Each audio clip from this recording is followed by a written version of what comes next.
obrovský systém, tzv. Samotiažný, kde si kúpite kolektor so zásobníkom, napojíte ho na jar, na jeseň ho odpojíte.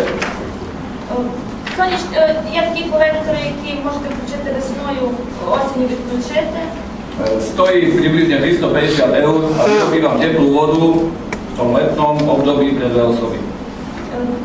Стоїть приблизно 350 євро, а виробляє на ціле літо, на цілий сезон досить Jeseň. Весну, літо, ясен.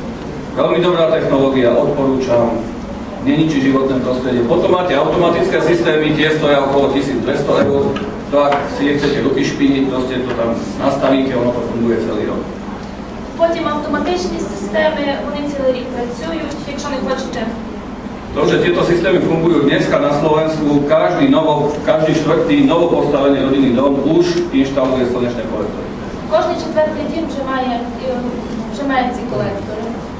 Čiže táto technológia beží, je odskúšaná. Zase treba dávať pozor, ako hovoril kolega, ani nie na čínske technológie. Čínske technológie sú dobré technológie. Китайські технології добре. Ale pozor na dodávateľov. Але мусите звернути увагу на виробників. Máme firmy, ktoré vám nainštalujú systém. To by sme potom radšej prešli do debaty. Nemá vám to toho káť. Dobre, takže prejdeme na ďalší slajd. To je len stručne povedané, čo vlastne viete vyrobiť z toho biopaliva. Preto je vhodné urobiť nie energiu, ešte by tam niečo malo byť.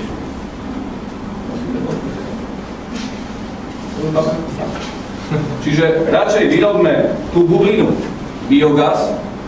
Виробимо кружочок біогаз. Biogaz vieme odviesť 100 km, 1000 km a vieme vyrobiť teplo, všetky tieto veci vieme vyrobiť. Всі ці речі ми можемо виробляти, а біогаз можемо вивезти. Ale ak ho spálite v tej bioplynovej stanici a nemáte kde dať teplo, Але якщо ви його спалите в цій біогазовій станції, а не маєте куди діти тепло, dostanete peňažky za elektrínu, čo je síce pekné, ale energia ide do ľustu. ви дістанете гроші за електрику, але енергія піде. Môžeme ísť na ďalší. Čiže to je len princíp, čiže fakt na tie biopalivá sa zamerať. Tu je len taký príklad, to si môžete pozrieť, zrejme dostanete tieto prezentácie každý. Majú. Čiže ak máte farmu 1000 kráv, tak viete vyrobiť v podstate, máme každú hodinu, aké je tam číslo? 100 kWh elektriny, 90 kWh tepla. Každú hodinu z 1000 kráv. To je len taký narýchlo príklad, aby sme to nepredĺžovali. Môžeme ďalší slajd. Ďalším zdrojom energie je drevo, z ktorého tiež vieme vyrobiť bioplyn, biogaz. Другим джерелом енергії є дерево, з якого теж можна виробити біогаз. V podstate je to len iná technológia, ale zase vyrábame bioplyn, teda biogaz. Z 1,5 kg dreva vieme vyrobiť, kde to tam máme, 1 kWh elektriny. 1,5 кілограми дерева можемо виробити 1 kWh. 1 кіловату дерева. Ale zase ju vieme vyrobiť, ak vyrobíme to biopalivo. Але ми її можемо виробити, якщо створимо це біопаливо. Tu je zase nejaký príklad tej pyrolíznej stanice, čo som teraz hovoril, čiže z 1,5 kg, 1 kW elektrický, môžeme ísť ďalej. Tieto technológie už na Slovensku sú aj bioplynové stanice, aj drevoplynové. Tu vidíte náklady, približne podľa výkonov, koľko stojí bioplynová stanica a koľko stojí pyrolízna stanica. Môžeme ísť ďalej. Tu sme zase pri slajde, kde sa vrátim ku kolegovi, potenciál. Tu máte potenciál, aký je na Slovensku biomasy, podľa tých rôznych, ja neviem, biomasa, čo máte, energetické rastliny a tak ďalej. Potenciál je pekná vec. Ale vezmite si, že vy máte, ja neviem, 10 hektárov lesa.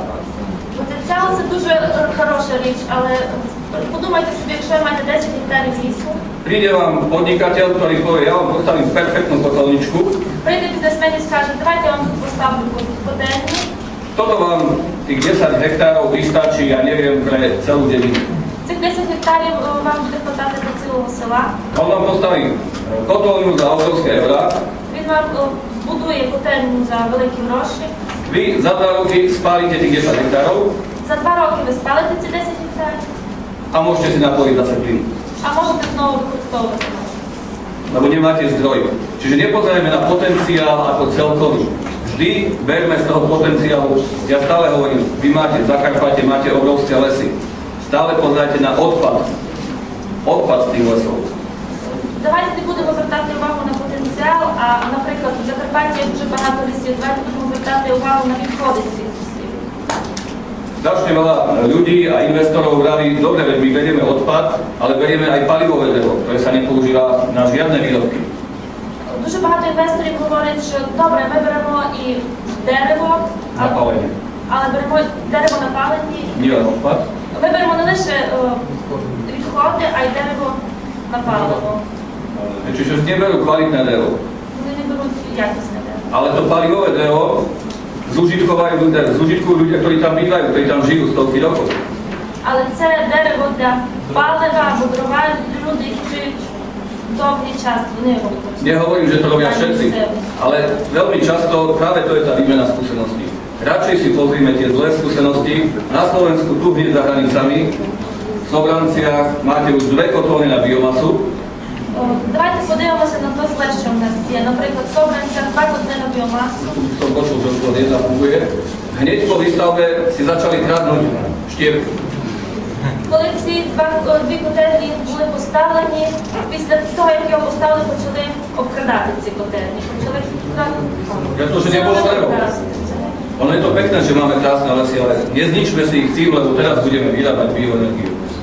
Це дуже добре, що в нас дуже гарні ліси, а давайте не шкодимо їх тим, що будемо виробляти біоенергію. Takže pozor na tie čísla, potenciál a podobne. Ideme ďalej, lebo sa rozčujú zase. Давайте далі, тому що я розумію. Takže tu vlastne máte inštalácie, ktoré už na Slovensku existujú. Tu je zoznam, to si potom môžete prečítať v tých slajdoch, ako vidíte, výkon od 110 MW klesá dole, ale ako vravím, veľká väčšina týchto, to sú bioplynové a drevoplynové, veľká väčšina nezužitkováva všetko teplo. Majú obrovské chladiče, nikoho to nezaujíma. Zase sme pri tom, dajme do legislatívy. Áno, štát vám schváli bioplynku, ale preukáž mi, kde dávaš všetko teplo. Добре, давайте звернемо увагу на закон. Держава вам схвалить цей проект, але давайте подивимося, де будемо використовувати біомасу. Zase sme pri tom podnikanie alebo životné prostredie. Опять знову дивимося на бізнес і навколишнє середовище. Čiže v ďalšom slide to pokračuje, tam je nejakých 37 tých väčších bioplynových a drevoplynových staníc. Môžeme ísť na ďalší. V podstate tu som zase rozdelil len nejaký taký stručný zoznam. Máte kotly do 1,5 MW, to sú tzv. Malé kotly, čiže ja neviem, obecný úrad, administratívna budova a tak ďalej. Máte tam cca 36 tých malých kotlov inštalovaných. Nie sú to kompletné čísla, pretože nie každý to zverejní. Ale zase hovorím, je to prehľad, čiže ten ďalší slajd, ďalšie dva zase je zoznam. Môžeš kliknúť ďalej. To farebné rozlíšenie, aha, tam máte to dole, máte. Jedno je štiepka, biele, čo neuviedli, a zelené myslím peletky. Те, що позначено фарбою, це в якості палива, написано, що використовують. Čiže zase hovorím, nejaký ten zoznam kotlov, môžeme ísť ďalej. Že nejakých 36, väčšinu z týchto robila firma Hertz, to nie je reklama, to je zatiaľ fakt, môžeme ísť ďalej. Potom máte zoznam kotlov nad 1,5 MW, to už sú veľké kotly, pre obrovské prevádzky, takýchto kotlov zatiaľ 28, hovorím, nie je to číslo konkrétne, nemusí tam byť zahrnuté všetko. Ці котли вже для більш великих установ. Takže v ďalších dvoch slajdoch zase máte zoznam tých kotlov s výkonmi a tak ďalej. Bolo tu spomínané ďalšie tie dva zdroje, a to je vodná energia a veterná energia. Тут вже говорилося про дальші джерела, це гідроенергетика, гідроенергетика. Tu si dovolím povedať, vodnú energiu Slovensko využíva veľmi dobre, aj napriek tomu, že nemáme len veľké vodné elektrárne, konečne sa začínajú rozbiehať aj malé vodné elektrárne. На Словаччині не лише великі вітроелектростанції, електростанції розбігаються, але вже й маленькі починають розбігатися. Ďalej tam je nejaký zase zoznam. No, Vidíte, podľa výkonov to sú veľké elektrárne vodné. Tam síce už koniec toho zoznamu by mali byť malé, ale to každý rozlišuje inak. Великі електростанції. A tu máme malé vodné elektrárne, ktoré sú v prevádzke. Ці малі гідроелектростанції, які зараз працюють. A nedal som vám tam zoznam, lebo to by boli dva ďalšie také slajdy, ale okolo 70 žiadostí na Slovensku je o ďalšie malé vodné elektrárne. Приблизно 70 заяв в Словаччині ще на дальші маленькі. A to je zase jedna z ciest. Malá vodná elektráreň určite vám neničí životné prostredie, ak ju inštalujete dobre so všetkými pravidlami, čo majú byť rybov, chody, či ako sa to volá. Мала гідроелектростанція, вона не знищує навколишнє середовище, якщо вона є добре поставлена. Je to čistá energia, Це чиста енергія. funguje vám 30 rokov, čo je už aj rozskúšané. Працює 30 років, ми вже це випробували. A v neposlednom rade má na starosti aj tú protipovodňovú ochranu. А ми можемо ще сказати, що вона має протипаводкову охорону. Čiže tie vodné elektrárne odporúčam. Я порадив. Čo sa týka veternej, veľmi stručne, toto je potenciál, koľko sa využíva. Veterná energetika je to také strašne diskutovaná téma.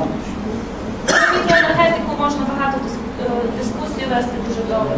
Ale ako spomínal kolega, Але як перемічила, u nás je to zase také veľmi divné. V minulom zákone, neviem teraz číslo, в минулому законі нашому alebo v pláne energetickom, bola fotovoltaika vpredu. Budeme podporovať fotovoltaiku na Slovensku. спочатку було, що будемо підтримувати лише фотовольтaiку. Veterná nie, to je hlúposť. Про вітроенергетику говорилося як про глупість.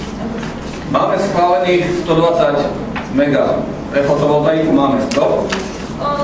Нам схвалили 120 мегаватт для A zrazu фотовольтаїки. nejakým zázrakom lobistickým už je veterná energia na Slovensku vítaná. А тут, не знаю, якесь чудо сталося, що вітроенергетику... Zase už to máme schválené nejaké výkony, ktoré zrazu na Slovensku môžu byť. No, záver si urobte sami. Висновок можете зробити самі. K tým technológiám určite je pravda, na Slovensku sa to riešilo tak, že nám boli dovážané vyradené elektrárne. В Словаччині є така ситуація, що до Словаччини були привезені електростанції, які були використані, Repasované.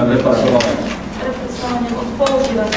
Zase sme pri obrovských parkoch, ktoré sami viete, ako vyzerajú, postavte si niekde na tom vašom kopci v Zakarpatí veternú elektráreň. Na Slovensku teraz bol práve jeden projekt, človek si dal na rodinný dom, elektrárničku s priemerom 2 metre, myslím. В Словаччині був випадок, коли чоловік на свій власний будинок, на своєму власному будинку створив гідроелектростанцію маленьку. Mala veternú, má tam fotovoltaiku, má tam veternú elektráreň, В нього є фотовольтаїка, там і вітроелектростанція. ktorá v podstate nová technológia funguje, ale zrazu obrovské problémy so schváľovaním.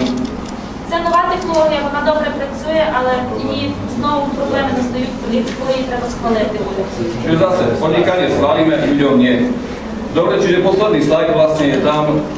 Tu je taký súhrn, čo všetko sa využíva na Slovensku z oblasti obnoviteľných zdrojov. Tu podotýkam napríklad pri fotovoltaických, máte tam 185 mega, ale to sú len schválené projekty, nie sú tam zahrnuté teda projekty, ktoré reálne existujú. Тут лише схвалені проекти, нема там проєктів, які дійсно, всіх проєктів, які дійсно є. Čiže z mojej krátkej prezentácie sa stala dlhá. Zakončím to tým, čo som vravel. Áno, vymieňajme si skúsenosti, ale ja hovorím, hlavne tie zlé si vymieňajme. Nehambíme sa za to. Давайте будемо обмінюватися інформаціями, але не лише гарними, не лише хорошими, а й тими злими. Hlavne tí zlí. Головне, Dobre, už čakám, keď ma vyrostie do Slovenska. Ďakujem za pozornosť.